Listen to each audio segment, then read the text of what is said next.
Hello, नमस्ते, सत श्री अकाल, कैम हो, अस्सलाम वालेकुम। आपका स्वागत है राशिद की भूतिया स्टोरी में।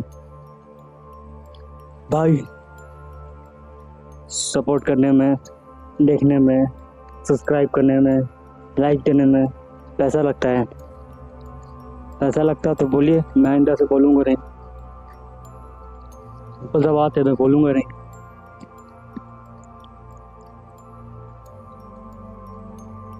तो आज का कहानी है अंशुमान नाम के एक आदमी का, जो उस टाइम 2008 का कहानी है। जो उस टाइम वो 10-11 साल का लड़का था।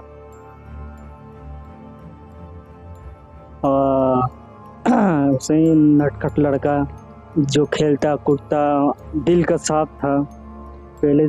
अब अभी के जैसे तो पहले कुछ था नहीं उस 2008 में कि मोबाइल में स्क्रॉल करते रहो, रील्स देखते रहो, और गेम के नाम पे वीडियो गेम खेलो, पबजी खेलो, फ्री फायर खेलो। वो तब तो चलता नहीं था। गेम खेलना तो बाहर जाके क्रिकेट खेलो, बहुत सारा गेम आते थे, वो सब बाहर जाके खेलते थे। पढ़ाई करते भी थे, टीवी के नाम पे मोबाइल नहीं देखते थे। तो सही बच्चे, वो खेलने कूदने वाला लड़का था। तो उसके पापा एक क्या बोलते, जॉब करते थे। उसकी मदर हाउसवाइफ थी। नॉर्मल जैसे था रहता है उसे ही, उसकी मदर हाउसवाइफ थी। बच्चा था, नटखट था। तो कहानी उस बच्चे के बारे में, तो बच्चे ने क्या क्या देखा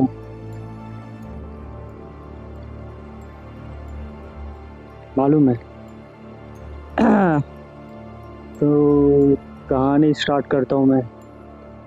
रोज की तरह वो खेल उल के अपने घर शाम में 6 बजे वो आता है। तो उसके पापा भी घर पे रहते, जो आते थे 8-9 बजे तक आते थे घर। तो उसके पापा आते हैं, उसके पापा कुछ परेशान रहते हैं। वो अंदर जाता है, अपना क्रिकेट बैट रखता है, फिर आके पूछता है क्या हुआ पापा। उसके पापा बोलते हैं कि तुम्हारे दादाजी गुजर गए। तो वो उसको पता भी नहीं था कि उसको कोई दादाजी है।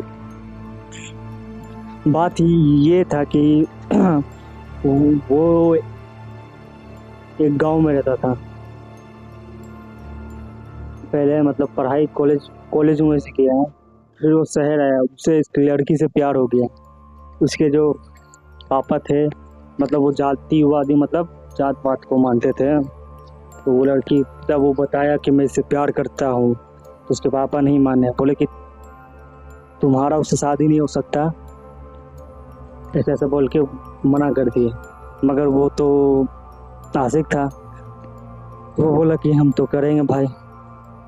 तो वो शादी कर लेता, तो इसके वजह से उसके माँ बाप के परिवार से उसका रिश्ता खत्म हो जाता है। तो इतना सालों तक वो अपने फैमिली से इतनी दूर रहा। और उसके दादाजी, उसके इस्मान के जब दादाजी गुजर गए, तो तो उसके फैमिली वालों ने उसके पापा को बताया कि हाँ गुजर गए।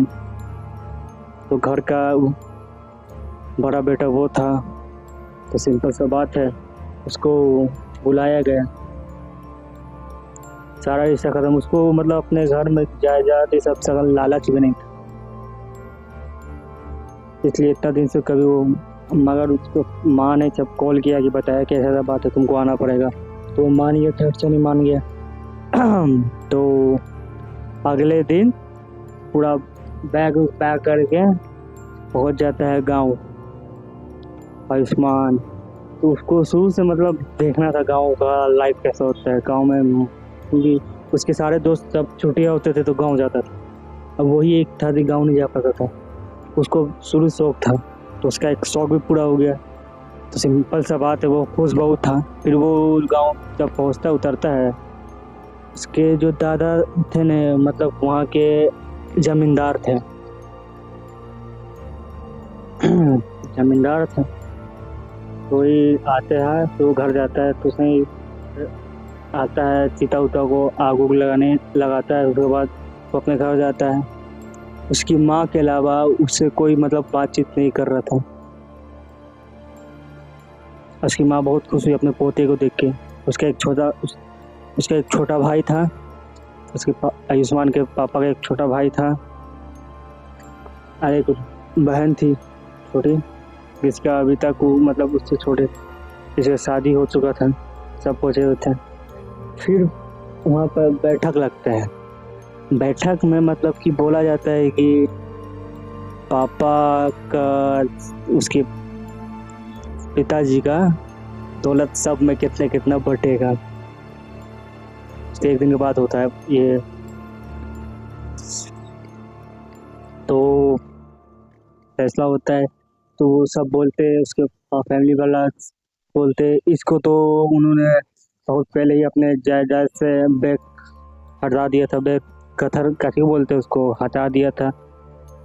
ऐसे से बोलते ये उनके खिलाफ जाके शादी किया, नीची जात वाले औरत से शादी किया, फिर हटा दिया गया। तो उसको भी सही लालच नहीं बोला था। वो बोलता है ठीक है, मुझे कोई दौलत उलत नहीं चाहिए, बरसी उसी बना के मैं चल जाऊँगा। तो सब खुश भी हो जाते हैं, उसके मतलब दोनों भाई, उसके भाई बहन खुश हो जाते हैं कि सारा दौलत जो बटेगा वो उसी दोनों में बटेगा। फिर राहुल मतलब राहुल नहीं, सब कहानी में राहुल राहुल बोलते बोलते मुझे आदत पड़ी है राहुल बोलने का। बहुत सारे कहानी का सोर्स नहीं होता, नाम नहीं रहता, तो उसका नाम नहीं रख देता हूँ राहुल, कोई नाम नहीं पता। तो बात बिना बकचोदी से कहानी स्टार्ट है। तो आयुष्मान खेलता है, मुझको बहुत मजा आता है गाँव में खेलते हुए। वो खेलता है तो होता क्या है कि वो छत पे चल जाता है। मतलब गांव के लोग इसे में जलिस हो जाते, तो मगर उसको इतना जलिस होने का आदत नहीं था।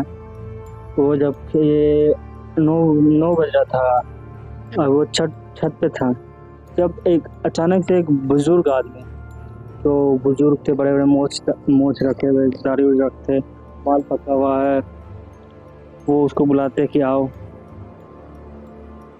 जाता तो आयुष्मान पूछता है कि कौन हो आप? बोलते मैं तुम्हारा दादा हूँ। तो आयुष्मान शौक में चल जाता है, आप मेरे दादा कहाँ से?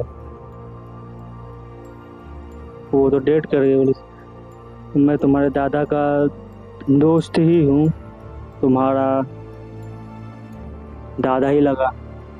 बोला ठीक। तो वो उसे बिठाते खिलाते हैं, कुछ मिठाइयाँ देते हैं। उसके बाद वो चल जाते हैं। तो वो अपने पापा को बताता है बात। उसके पापा को भी लगता है कि हाँ उसके फादर का कोई दोस्त होगा। इतना सीरियस नहीं लेता बात को। मतलब कुछ दिन के बाद मतलब झगड़ा उसे घड़ा फिर स्टार्ट होता है कि सब बोलता है कि उसकी मामी नहीं कैसे बोलते हैं, उसकी बुआ जो रहती है बोलती है कि मुझे ये चाहिए, मतलब कि वो जमीन चाहिए, ये जमीन चाहिए। वो बोलता है कि नहीं तुमको ये मिलेगा। उसका भाई,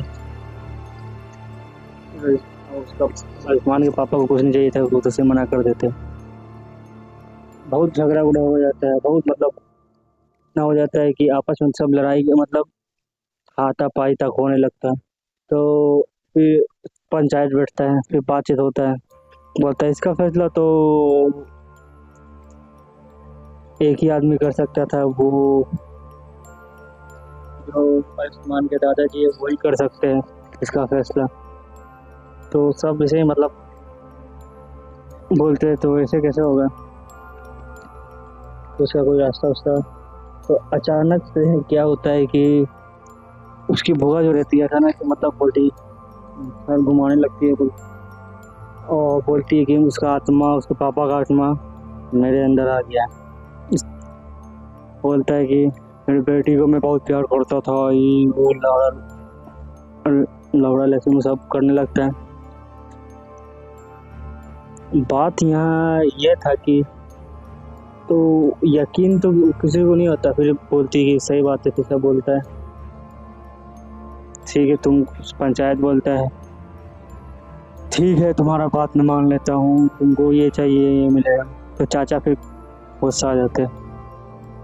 तो सब मतलब अलग अलग प्लान बनाना शुरू कर देते। तो फिर उसके चाचा क्या करते हैं, वो आयुष्मान सब देखते रहते हैं, मतलब बच्चा था ना, इधर उधर घूम के वो देखते हैं। उसके चाचा क्या करते हैं कि मतलब एक पेपर में लिख के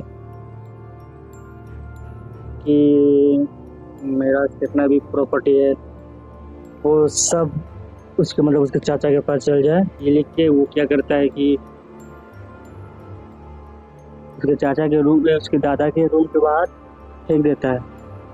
तो अगला दिन ऐसा दिखाता है कि उसको कुछ नहीं पता। फिर सब देखते हैं, फिर उसकी माँ फिर बोलती है कि मैं क्या करूँ, तो माँ कंफ्यूज हो जाती है मैं क्या करूँ। तो सब बोलते हैं कि पंचायत बोलता है कि बड़ा बेटा ये कुछ जायदाद लेना नहीं चाहता है, फैसला इसको करना है। कभी इसके आत्मा इसके आते हैं, कभी आत्मा लिख के खत लिख के जाता है कि जायदाद इसे चाहिए। तो आयुष्मान वो अपने पापा को बताता है कि मैंने चाची को ऐसे करते हुए मतलब चाचा को ऐसे करते हुए देखा, बुआ को ऐसे करते हुए देखा कि वो नाटक कर रहे। वो आयुष्मान के बाबा बोलते हैं कि मुझे पता है पर मैं कुछ नहीं कर सकता हूँ, मैं क्या बोलूँ। तो आयुष्मान फिर छत पे जाता है। वो उसको अच्छा नहीं लगता कि सब आपस में जायदाद के लिए, प्रॉपर्टी के लिए लड़ रहे। तो अचानक से फिर वही बुजुर्ग आदमी आते हैं, वो बोलते हैं, आयुष्मान को बुलाते हैं। आयुष्मान को बोलते हैं ना, तुम क्या करो कि बोलो ने, सबको घर में जाके बोलो कि तुमको दादाजी मतलब दिखे, और दादाजी चाहते हैं मतलब एक टेस्ट लेना चाहते हैं तुम लोग का, और जिसको टेस्ट में जो पास हो जाएगा ना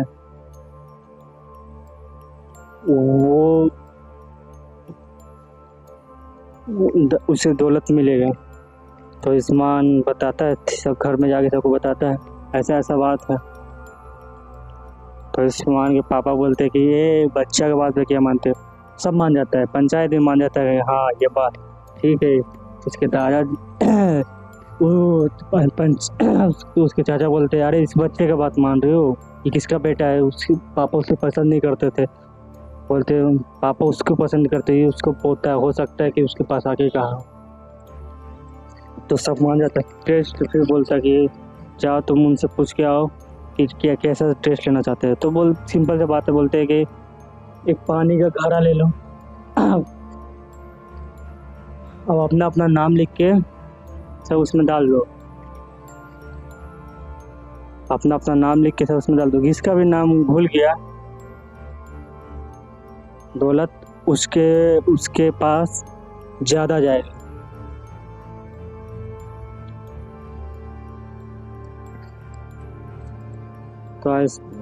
तो अपना नाम लिख के डालता है।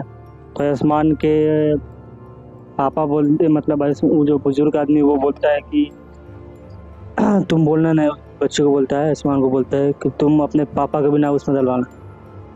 तो वो बोलता है कि दादाजी ने ऐसा ऐसा कहा, आप भी अपना नाम डालिए। तो वो भी अपना नाम डाल देता है, सबका नाम भूल जाता है। सबके सामने जो मतलब सब लिख के डालता है, सबका नाम भूल जाता है, नाम मतलब मिट जाता है। कलम से लिखा हुआ नाम था, सिंपल सा मिट जाता है। तो होता क्या है कि उसके पापा का नाम नहीं मिटता है। तो कंफ्यूजन ये होता है कि फिर सबको मानना पड़ता है कि सब दौलत इन्हीं को मिले। आयुष्मान जो रहता है वो बोलता है कि ऐसा कैसे हो गया। उसके पापा फिर फैसला करते हैं कि मुझे कोई दौलत नहीं चाहिए, बराबर बराबर, ज़्यादा दौलत तो सब दौलत उन्हीं के पास है। तो वो बोलते हैं कि बराबर बराबर सब दौलत बांट लो, मुझे कुछ नहीं चाहिए। सब खुश हो जाता है। सब मतलब उससे जो नाराज हुआ था ना, उसका भाई हुआ उसकी बहन, उसकी, सब खुश हो जाता है। सब मतलब इमोशनल हो जाता है कि इससे मैं इतना नफरत कर उसको दौलत देना नहीं चाहता हूँ। फिर वो क्या करता है कि आयुष्मान इतना दिन रहा, मगर उसका वो अपने दादाजी का फोटो कभी तो खेलने कूदने में रहा था, वो अपने दादाजी का फोटो नहीं देखता। तो क्या होता है कि गलती, फिर उसके दादाजी का पिक्चर जो था फोटो पे नजर आता है। वो बोलता है ये कौन है, बोलता है पापा बोलते तुमको नहीं पता, तुम बोल रहे कि तुम्हारे पास आए थे दादाजी और यही सब बात बोले थे।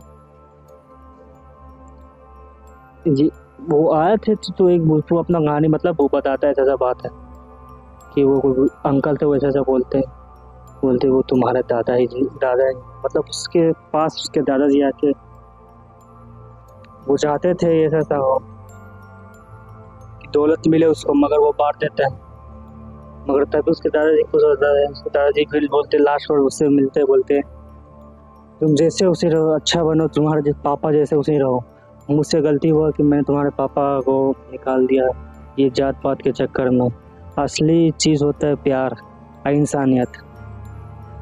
उसके बाद से उसके दादाजी कभी नहीं दिखे। अगर वो आयुष्मान अभी भी बड़ा हो चुका है, अच्छा जॉब करने लगा, वो एक अच्छा इंसान है, उसको कभी भी मतलब अच्छा पैसा कमाता है, अभी कभी भी मौका मिलता है तो गरीबों की मदद करता है। आप लोग को भी कहता हूँ, कहानी तो यहाँ एंड होता है। उसके बाद से उसके दादाजी कभी नहीं आए, मगर वो अच्छा इंसान है, भूखा नहीं बताता अपना। आप लोग भी कभी भी किसी को मुसीबत में देखिए तो हेल्प जरूर कीजिए। इंसानियत सबसे बड़ा चीज़ होता है। इंसानियत से बड़ा कोई दौलत, शोहरत, जात बात, ईगो कुछ नहीं होता है। जो होता है इंसानियत होता है। इसके साथ कहानी का एंड। फिर मिलूंगा दोबारा। सयोनारा फिर।